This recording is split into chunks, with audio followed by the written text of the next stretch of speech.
Hello, and welcome to yet another episode of our Mod Month series, taking a look at the best Morrowind mods released each month. As always, I'm your host, Dark Elf Guy, and today we're taking a look at the best mods of April 2021, as voted on by all of you. Unfortunately for me, you lot were once again a bit indecisive, as we have yet another tie for the third consecutive month in a row. At this point, I have to wonder, are you guys doing this deliberately? Like, is this some kind of devious torture technique? Making me showcase more Morrowind mods in a series that is designed around showcasing three mods an episode? Like, who, that Dark Elf guy? He doesn't have enough work to do. Better pile more mods onto his production queue. I mean, it's fine, but it would be great if we could have just one month, where there isn't a tie. That would just be swell. But, speaking of, we do have a new online poll for the best mods of June, just down below. And, yes, that's right, I said June, not May, because as you may recall, pun intended, the mods of the month for May is decided by the winners of the Modathon competition, and not by popular vote. So, we already know what the mods of the month for May are, but in any event, with all that out of the way, downlinks and timestamps are just down below, so let's begin with our mod of the month for April 2021, which, this time around, is Just Drop It by Merlord. Alright, so now I may have carried on a bit in the intro, but there is absolutely no question in my mind that Just Drop It deserves to be our mod of the month here, because this is just an extraordinarily simple but extremely useful mod that, once you have it installed, you'll never want to play without it. It is basically, quintessentially, a massive improvement on the vanilla game. But before I get ahead of myself, basically, what this mod does is simply make it so that when you drop an object on the ground, it will automatically position and orient itself to match the ground or surface you're dropping it on. And you know what that means? That means no more items clipping through the ground because you dropped them on a very slight incline or slope. Seriously, home decorating, or even just dropping loot out in the game world, used to be such an absolute pain in the vanilla game, because items would just clip through everything if not positioned exactly on a flat surface. But with Just Drop It, that is a thing of the past, making home decor just even easier. Honestly, between this and perfect placement, we are living in the golden age of home decorating mods, where once it was just an absolute pain to move things around and get them positioned correctly, if not outright impossible, it is now just as simple as dropping an item on the ground and putting it in place.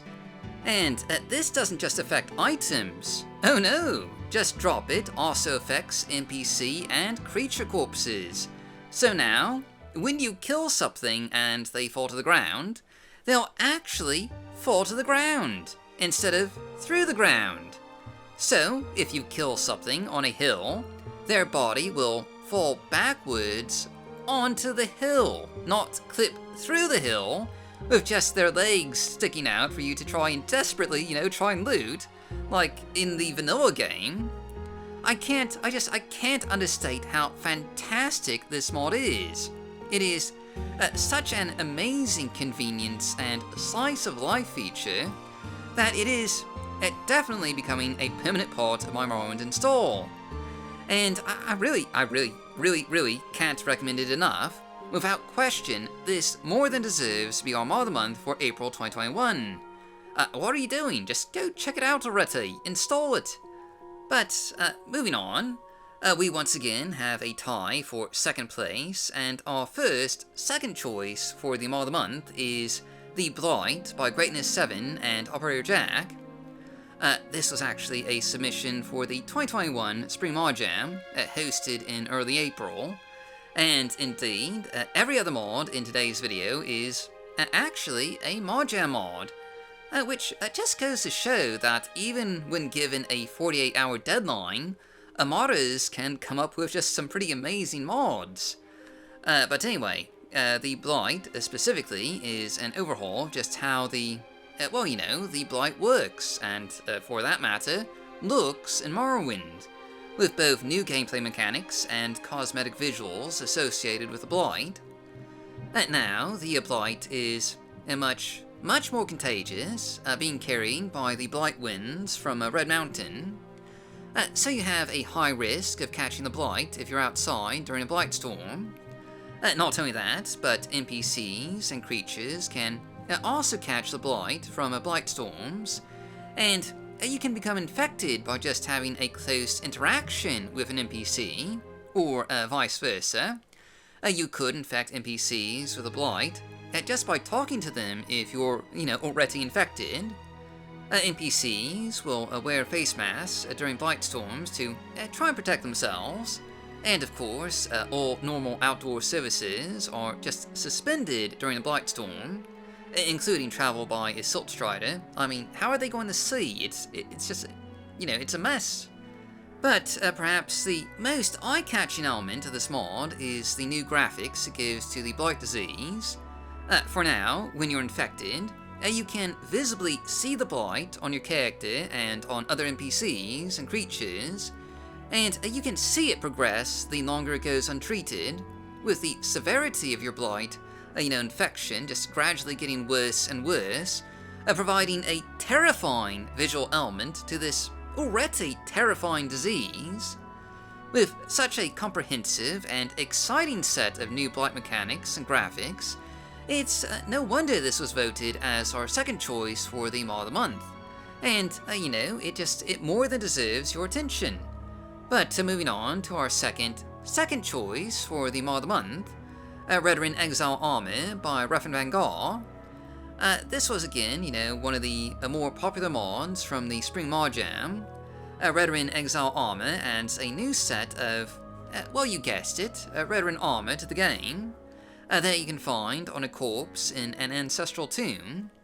This new armor is traditionally worn by Redoran exiles, members of House Redoran who were banished or exiled for one thing or another, but still wish to serve their house by hunting monsters and protecting Redoran settlements so that they might have their honor restored in death. This really cool background lore comes with a really just neat looking set of armor, with a Dunmeri aesthetic that perfectly fits in with the rest of the game here, and includes just a lot of just really nice little details, like the scrolls of parchment paper that adorn the armor, the final messages from their friends and family before heading into exile that they've attached to their armor, like, oaths of moment from, Warhammer 40k.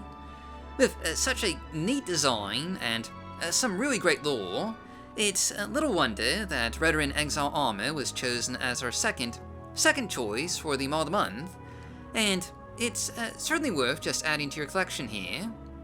But finally, for our third and last choice for the Mod of the Month, we have the Other Council Club by Vidya Qualm. Just another mod from the Mod Jam. This is a detailing and overhaul mod for the Outrun Council Club.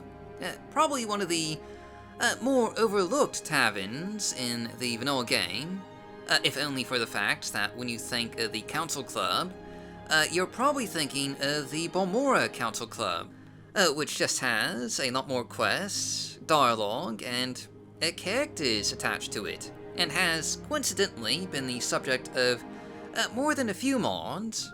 But comparatively, there hasn't been really much of anything for the Outrun Council Club, at least until now, because this is just a rather beautiful and atmospheric overhaul for this previously overlooked tavern, adding a ton of character to a previously rather unexciting location.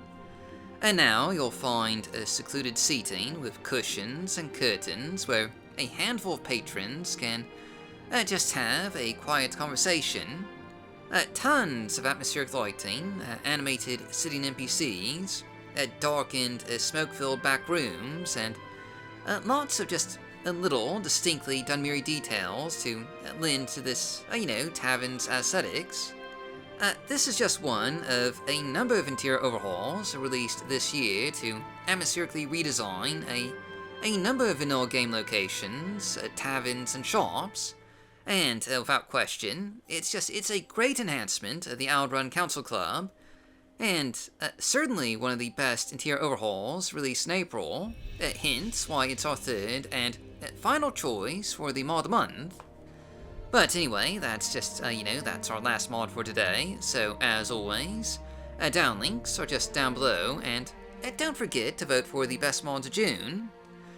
Real quick, I would like to just, take a moment to thank our patrons for making this video and this channel possible, including Area 5 / Sumbalmean, Billy Fighter, Kiwi, Cyprinius, Danae, Daliant, Danina, Yame Alcazo Castornau, Julian, Langastier, Macbone, Melchior Dog, Null Cascade, Old Navy Twidget, OperatorJack, Porcuse, Povuholo, Raven Talon, Rissaleaf, Shadow Banished Wine, Shuda, Sukacat, Stiff Kitten, Telvani with 8,000 nicknames, and a 2-time Trauma Root. If you'd like to join them, check out our rewards, including early access, behind-the-scenes content, and access to polls to just decide what kind of content we showcase. Visit our Patreon page at patreon.com/morrowindmodding. Thanks for watching, and as always, stay safe, stay healthy, happy modding, and I'll see you all next time.